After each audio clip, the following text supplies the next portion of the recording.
কবরস্থানে যেয়ে দেখছো এখানে যারা শুয়ে আছে তারা কখনো হাসতো, কথা বলতো, স্বপ্ন দেখতো, তারা আজ মাটির সাথে মিলিয়ে গিয়েছে।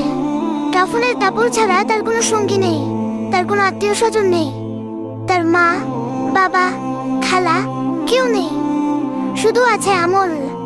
হয়তো তা তাকে শান্তিতে রেখেছেন, নয়তো আযাবে রয়েছে। কখনো ভেবেছো যে তোমার কি হবে? কখনো কি আল্লাহর কাছে ক্ষমা চেয়েছো, আল্লাহর সাহায্য চেয়েছো?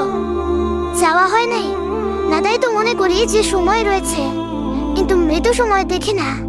সময় শেষ হলে চলে আসে, তখন আর কিছু করার থাকে না, শুধু আফসোস রয়ে যাবে। এই দুনিয়াতে কেউ তোমাকে বুঝবে না, না বাবা, না মা, না বন্ধু বান্ধব।